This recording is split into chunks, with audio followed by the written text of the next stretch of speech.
Welcome to the Real News Network, coming to you from our studio in Washington, D.C. The healthcare debate about American healthcare reform is fast and furious in Washington these days. We're told single-payer healthcare plan is off the table.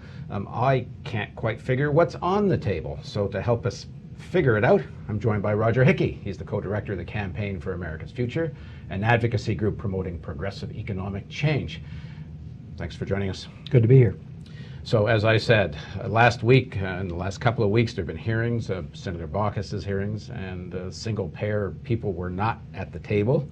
And we all saw the commotion as people tried to say, let us in. Before we get into what's on the table, what did you make of what happened at the hearings? Why weren't people who promoted single-payer allowed it to the table? Well, it's clear that in the United States Senate, at least, the Democrats have decided that reform is not going to take the shape of single payer. And I thought it was a bad move to exclude testimony from advocates of single payer. You could have had them on without taking them seriously.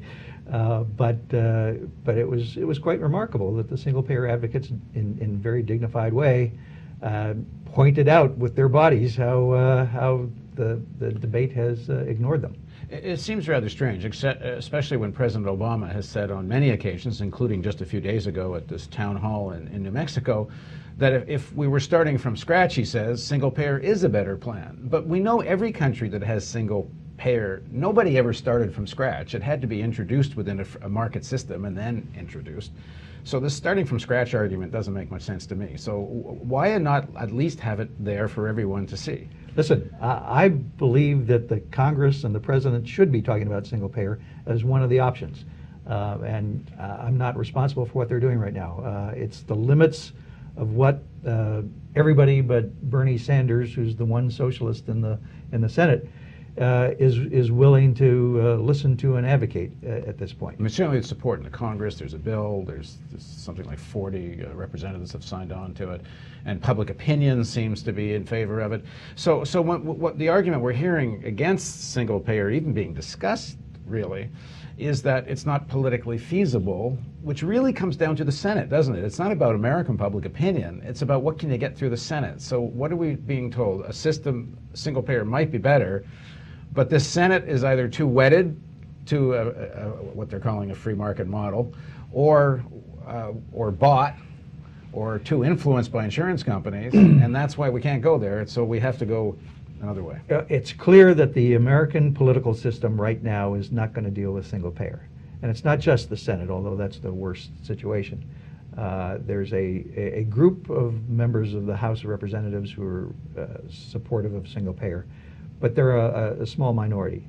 And everybody knows that that when the deals get done and the bills get written, there is not going to be a pure single payer bill on the table, or it'll be on the table but off to the okay. So you're in the midst of all this. Yeah. So what is on the table? I can't figure it out. I listened to candidate Obama, who said there's a federal health care plan and you're going to be able to join the federal health care plan just like I do, and we'll compete with the private insurance companies, which to my mind seems like a reasonable proposition if everybody can join it if they choose. Yep. But is that actually still on the table? Because you start to dig into what Baucus is proposing, and it actually doesn't seem like that is on the table That's anymore. the real battle that's going on right now.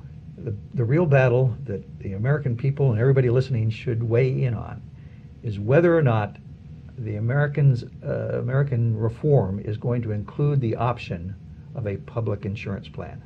It's very popular. It's a common sense idea. It's something that everybody who hates insurance companies wants a backup. And that's what's being debated, especially in the Senate right now. Should the Senate Finance Committee include a public insurance plan, which is an idea that Obama campaigned on, in its bill? Which is the whole reform. I mean, if they don't have the public plan that anybody can join, the whole reform seems to be gone. Well, otherwise, they're just into some regulation of insurance The companies. danger is that what we'll end up doing is like what they did in Massachusetts, requiring everybody to buy insurance throwing subsidies at the insurance companies for the very poor, and creating a system where we pretend to be covering everybody, but we're really not. And we're certainly not doing it in a way that challenges the prerogatives of the insurance companies in our system. So this is the debate right now. It's not a hopeless battle at all in terms of a public insurance plan. The House is going to be very, very strong in terms of their bill that comes out of the various committees. And there's 31 members of the U.S. Senate, led by Sherrod Brown from Ohio and others, who have said we're not going to support anything that doesn't include a public insurance plan. So that's the real interesting battle. It's where the insurance companies are saying, well, we can't compete with that. We need a level playing field. It's ironic. I mean, and they're actually asking for regulation. One of the representatives in the hearings actually said, oh, just regulate us so we know what we're doing and then everything will be fine. But when President Obama spoke in New Mexico, and he gave his principles, that I can't rhyme them off, perhaps you can, but I think everyone has access and a few other things like that. I didn't hear him say one of the fundamental principles is that there also has to be a public plan here. He actually did say it. He is? Is he going to put his all his political capital on the line here or not? Well, it sounds like Baucus is going the other way. Listen, as you know, politics is a question of power and influence and occasionally public mobilization. If there was ever a time for public mobilization, this is the time.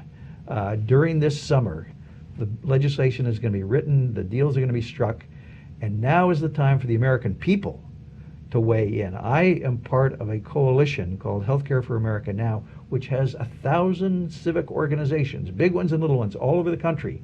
And we're buttonholing members of Congress back in their districts and here in Washington to get them to pledge that they're not going to cut the heart out of the Obama health care plan. Well, what do you make of the critique of Baucus, who's leading this all in the Senate?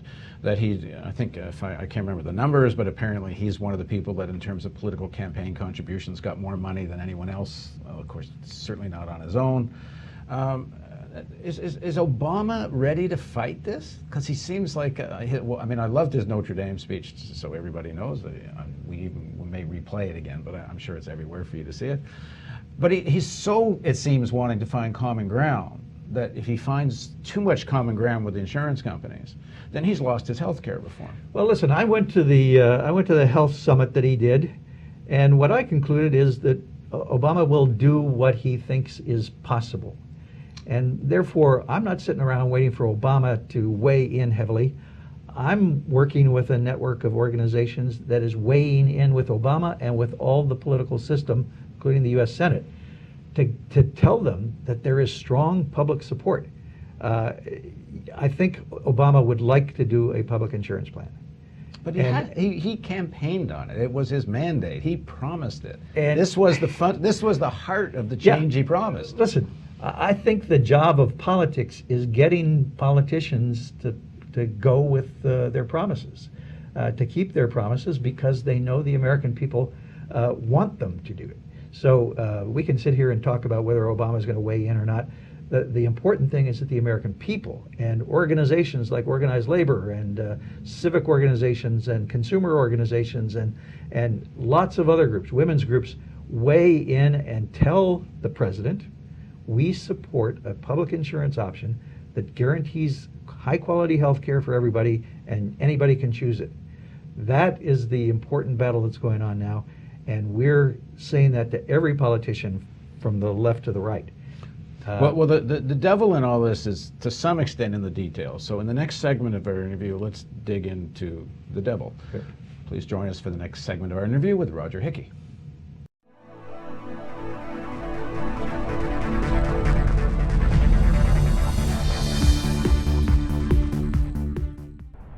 Donate today and receive a new documentary film available to members of the Real News Network.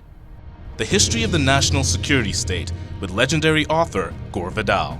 Bonus features of the DVD include an in-depth response to Vidal from ex-CIA analyst Ray McGovern, who served under 7 U.S. presidents, an exclusive interview with Colin Powell's former Chief of Staff Larry Wilkerson, and an insightful interview with oil policy analyst Antonia Juhas. The news magazine of the screen.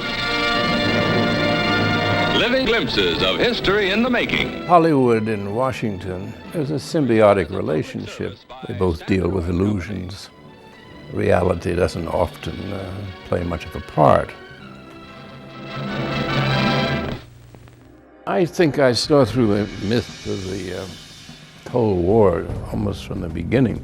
I was a Washington political kid from a political family. Roosevelt first had radio because he had this great speaking voice and everyone liked to hear. Truman proceeded to break every arrangement that Roosevelt had set up for a peaceful coexistence. And Truman thought that it would be a good idea. Why not just stay armed all the time? And then he devised the national security state. You've got to go up and swear allegiance to the United States or else you're a commie. I mean, we had imported fascism. We get Dwight Eisenhower, who said that we have this great military industrial complex. It is a dangerous thing. And he said this is going to change everything. And the way our country's governed is going to change us politically. Along comes Jack Kennedy, who wanted to make his mark, believed in the Cold War. But he said, in this kind of politics, it is the appearance of things that matters. I think everybody should take a sober look at the world about us. The national security state still exists, only it isn't communism anymore, it's terrorism.